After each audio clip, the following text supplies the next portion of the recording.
a tua mão estendida mais uma vez sobre a tua filha, Senhor, que vai ser instrumento para o teu povo aqui na terra. Senhor amado, utilize-a, Senhor, da tua maneira, conforme o Senhor quer falar com os teus filhos, com os jovens fortes nessa noite. Assim, Senhor, nós a colocamos em tuas mãos, Senhor, crendo que o Senhor vai se revelar para a tua igreja nessa noite, através da tua filha, Senhor. Nós te agradecemos, crendo na nossa vitória, e todos dizem: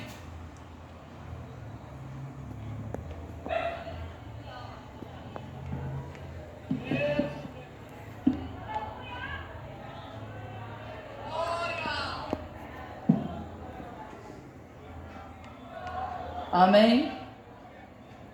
Jesus está aqui. Aleluia.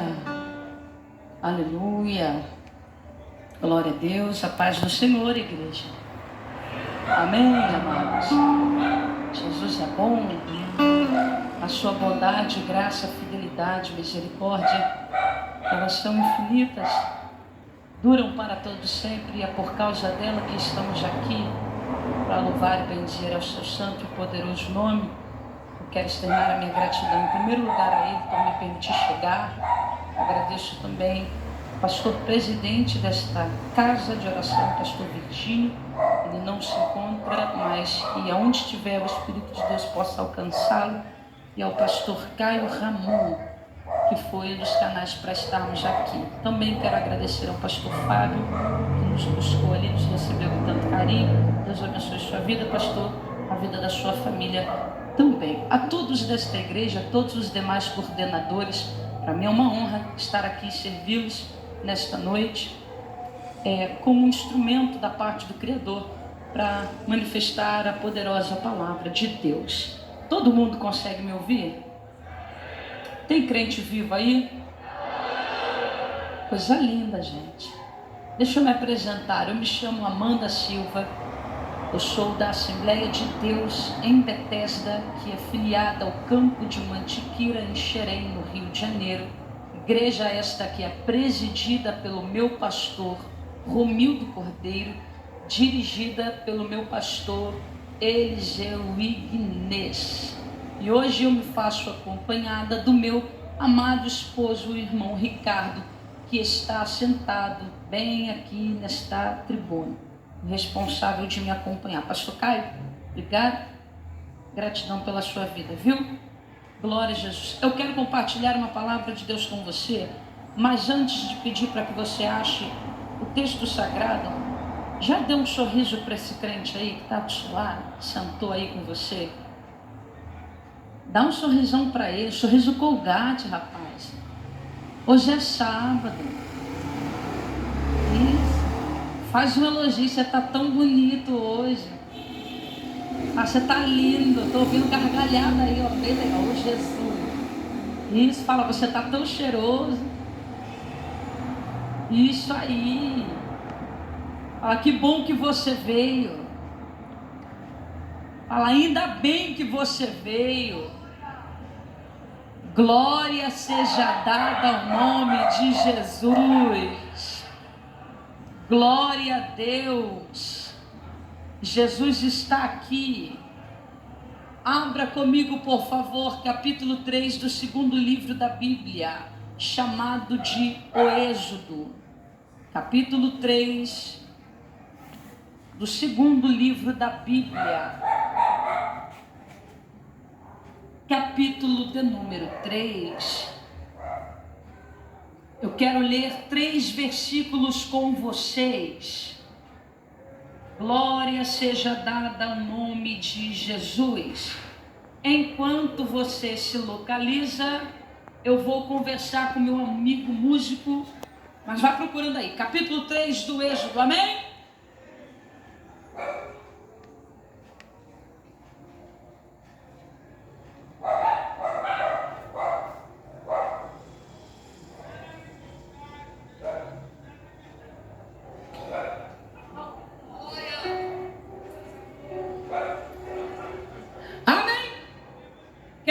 Diga aleluia. Diz assim assim, igreja, capítulo 3, versículo do 4 ao 6. E quando o Senhor viu que ele se virara para ver, minha versão King James, tá? Deus o chamou do meio da... E disse, Moisés, Moisés. E ele respondeu, aqui estou. E ele disse, não te aproximes até aqui. Tira as sandálias dos teus pés, porque o lugar em que tu estás é uma terra santa. Além disso, ele disse, eu sou o Deus de teu pai, o Deus de Abraão, Deus de Isaque e o Deus de Jacó. E Moisés escondeu a sua face, pois estava com medo de olhar para... Vou ler mais uma vez a partir do versículo 6. E Moisés escondeu a sua face, pois estava com medo de olhar para... Você vai fechar o teu olho, vamos em concordância com a oração do pastor Fábio dizer, Senhor, fale conosco, mais uma vez, é o que nós te pedimos, no nome de Jesus, amém. Vamos para assento aí.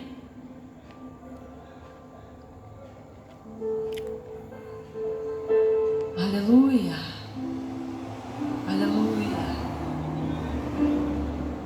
Antes de começar a pregar, eu queria fazer uma dinâmica rapidinha com vocês aqui. Tem tempo? Tem tempo? Tem tempo? Tem? Olha só. Toda vez que eu disser assim, ó, tá ligado, você vai me dar um pá. Pá que eu digo é uma palma, assim, ó. Vamos testar rapidinho, tá ligado? Tá ligado? Tá ligado? Todo mundo bem isso mesmo, bem organizado. Se toda vez que eu disser o tá ligado, você não me der o pá, eu vou saber. Você está com o corpo aqui, com a tua mente lá no Burger King, no McDonald's, em qualquer outro lugar, mas não aqui dentro. Tá ligado? Amém? Viu? Eu falei, tá ligado? Falei, amém, você bateu palma. Tá vendo aí como você não está aqui? Tá panguando no culto, crente. Olha pro teu vizinho e diga, não pangua não. Fala, se tu panguar do meu lado, Jeová vai te pegar. Tá ligado? Amém? Olha aí. Olha para mim aqui. Jesus. Vamos lá, igreja. Me preste a sua atenção por alguns minutos. Todo mundo ama a palavra aqui, né? Glória a Jesus. Olhe para cá, por favor. Queridos, a palavra Êxodo, que é o título do livro que fizemos a leitura devocional da noite, ela significa em sua totalidade partir, se retirar ou ir embora. Essas palavras, elas descrevem com riquezas de detalhes todos os acontecimentos deste livro. Ele nos mostra de maneira bem direta, mas também dramática, a maneira como os filhos de Israel, eles foram libertos da escravidão do Egito, que foi justamente o lugar onde viveram aprisionados pouco mais de 400 anos. Existem alguns que acreditam, eu concordo, que o livro do Êxodo, ele é na verdade, tá ligado? Muito bom. A continuação do livro do Gênesis, só que com uma diferença de alguns séculos. No caso, 3 séculos, ou seja, 300 anos. O elo que unificaria esses dois livros estaria voltado para a vida de um personagem que teve a sua aparição ali por volta da narrativa do Gênesis no capítulo 37. Você conhece o nosso amado e amigo José. Ele foi vendido um dia pelos seus próprios irmãos, mas constituído segundo a presciência de Deus como governador sobre todo o Egito, braço direito do faraó de sua época. Uma coisa que a gente precisa ressaltar e não esquecer é que a palavra-chave que engloba toda a narrativa do Êxodo é a palavra redenção. Eu disse, redenção significa salvar ou libertar alguém. Tudo que aconteceu aqui no Êxodo apontou para o cumprimento na pessoa de Cristo no Novo. O que acontece no Êxodo é sombra do que é revelado na pessoa de Jesus no Novo Testamento.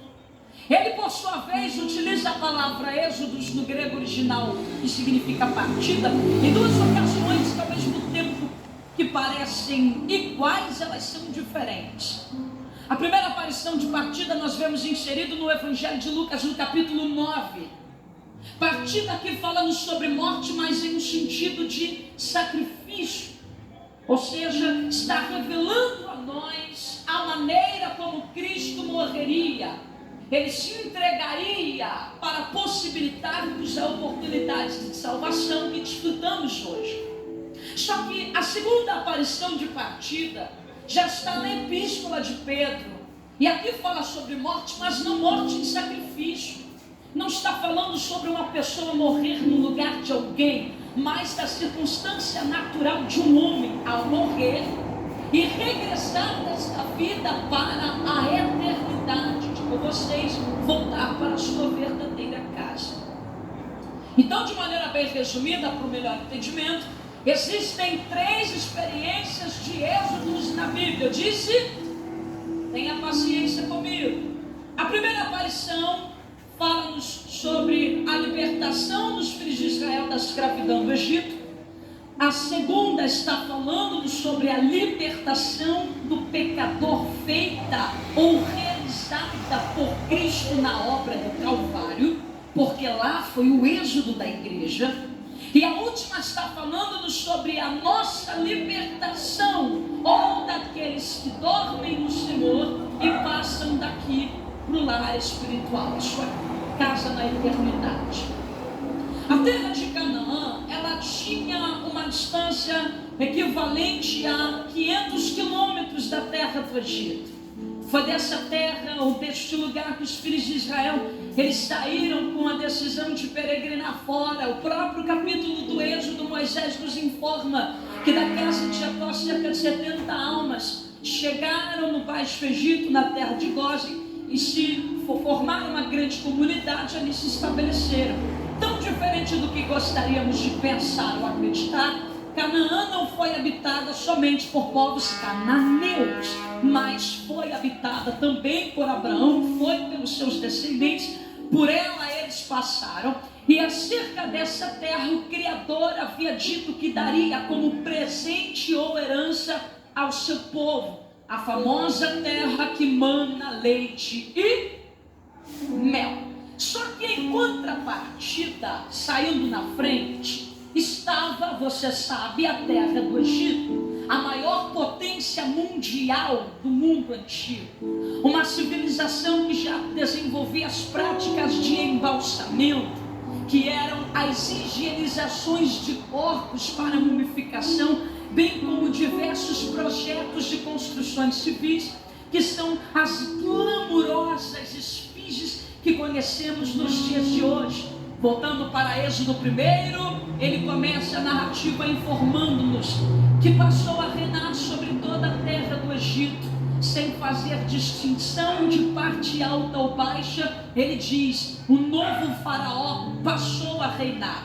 E este faraó não conhecia a José. Eu fiquei encucada com isso. E eu entendi que a palavra proferida como conhecer aqui por Moisés não está falando-nos em sentido dele ou este novo rei jamais ter ouvido falar acerca da pessoa de José ou do que ele havia feito. Sustentar isso seria um pouco de incoerência, até porque a história de José atravessou gerações e estamos falando dele nesta noite. Mas quando se utiliza da palavra conhecer, está em um sentido de crédito ou oportunidade de trabalho. O que Moisés está passando a nós ele não estava nem aí para o que José havia feito, para as realizações que havia dado em prol da terra do Egito. Amado, então qual seria o motivo mais plausível para sustentarmos isto como uma verdade? É simples. Se contextualizarmos o texto sagrado, o motivo mais óbvio teria sido o fato de José ter se tornado governador ao lado de um faraó X. Isso quer dizer, um rei de origem pastoril, que não nasceu no Egito, era estrangeiro. E para intensificar a situação, ele pôs como a segunda maior autoridade sobre todo o Egito, um governador que também não era egípcio. Instalou-se uma guerra, os sírios foram expulsos, os faraós de origem nacional voltaram a reinar. A geração de José que estava naquele momento ali no Egito morreu, mas os seus filhos cresceram e foram se multiplicando, sobremaneira, a ponto do novo rei olhar para aquele povo que era inferior a eles e se sentir ameaçado. Então nasceu uma luz no entendimento dele: olha, precisamos pará-los. Era como se dissesse: para que não aconteça agora o que já aconteceu lá atrás, trava, para. Eles podem se unir com os inimigos e nos tomar aquilo que nos pertence, só que o efeito foi contrário, porque ao invés de oprimir para destruir, ele oprimiu, mas para contribuir com um crescimento. Oh, aleluia! Porque quanto mais oprimiam, mais eles cresciam. Quanto mais perseguiam, mais eles prosperavam. Tem alguma coisa errada, porque a gente oprime e ao invés de parar, eles se multiplicam. O que a gente faz? A crise tem esse poder. Plano B, qual será? Afoguem os meninos no Nilo. Os homens são bons de trabalho. As meninas, vocês vão preservar. Elas vão crescer, vão se casar com os egípcios. E aí, daremos continuidade à nossa linhagem por causa da semente delas, só que pela segunda vez. Aleluia! O plano foi interrompido. Chegaram com a farinha, mas o pirão de Deus estava pronto há muito tempo. Eu não sei se você pode, mas se puder, olhe para alguém e diga: Deus tem sempre um trunfo na manga. Diga: acredite, você pode ser o trunfo na manga de Deus para essa geração. Aleluia. Oh, olhe para cá. A vida deste homem chamado Moisés, ela é dividida basicamente em 3 fases de 40 anos. Eu disse 3 fases de 40, então são quantas fases? Tá ligado? Olha aí. A primeira fase dos seus 40 está no Egito, aprendendo toda a ciência. A segunda fase dos seus 40 está nas terras de Midian, já foragido, reconstruindo sua vida, casado com uma midianita, aprendendo a ser pastor de ovelhas. A terceira fase está no deserto, guiando os filhos de Israel durante a peregrinação. D.L. Moody escreveu uma certa feita: se nós pudéssemos nominar de uma maneira simples e direta as 3 fases, diríamos que na primeira Moisés aprendeu a ser alguém, na segunda ele aprendeu a ser um ninguém, e na última ele pôde ver o que Deus tem poder para fazer na vida de um ninguém. Só que peraí, a cena que antecede 40 anos, o chamado da sarça, do capítulo 3, está no capítulo 2. E o texto diz que ele chegou no acampamento dos hebreus, provavelmente já tendo conhecimento de que aqueles que trabalhavam de maneira escrava pertenciam ao seu povo que um dia haveria de libertar. Então, observando a força de um oficial egípcio agindo com abuso de poder, agredindo um escravo, ele ficou tão irado a ponto de se lançar contra aquele oficial e tirar-lhe a vida. Se eu lhe perguntasse sobre esta ação, você me diria: Amanda, foi uma ação deliberada e impensada. Quem age pelo impulso da carne não consegue medir as consequências das suas próprias ações. O sangue ferve, a vista todinha escurece. E tudo o que você quer fazer é consumar o ato. Não pense mais nada. Eu poderia até sustentar isso como uma ideia, mas quando eu olho para Atos capítulo 7 e eu vejo a retrospectiva que Estevão dá, ele menciona a história de Moisés da seguinte maneira: antes de matar, ao chegar no acampamento, primeiro ele olhou para um lado e depois para o outro. Pera lá, ele olhou para as regiões horizontais e esqueceu de olhar para cima. Ele olhou para os lados, mas deixou o alto de lado. E depois de consumar o ato, ele enterrou o corpo. Só que eu preciso dizer uma coisa: que esconder um erro não o apaga, viu? Porque uma hora as areias de Deus vão contar os teus segredos. Você quer prova do que eu estou pregando? Capítulo de número 8 do Evangelho de João. Mulher pega em ato de adultério, levado até o mestre e disseram: rapaz, a lei diz que elas têm que morrer. O que o Senhor vai fazer? Qual será a sua decisão? Diga-nos. Na verdade, o que os homens queriam saber é: de que lado tu estás? Se estiver ao lado de Roma, não pode matar. Mas se estiver ao lado de Moisés, tem que cumprir a lei. Só que enquanto acusavam, ele se agachava e escrevia. Olhavam uns para os outros com pedras nas mãos, esperando o apedrejamento, e ele escrevia. Só que eu entendi que a palavra escrever no original dá a entender que era como se o portal revelativo fosse aberto naquele chão, e os que acusavam a mulher vissem os seus próprios desejos sendo revelados. É por isso que ao se levantar ele confronta aquele que dentre vós estivesse em pecado, como se dissesse: quem nunca sentiu vontade de fazer o que ela fez, pode começar tirando pedra. Você conhece o ditado: contra fatos não existem argumentos, a consciência pesa. É por isso que larga o primeiro, desce o segundo, vai embora o terceiro e não fica mais ninguém. Eu vou liberar em um ambiente espiritual como esse. Não dá para sustentar uma meia verdade ou uma mentira por muito tempo. Levante a sua Bíblia, pelo amor de Deus. Levante a sua Bíblia. Olha para alguém e diga: cuidado. Ela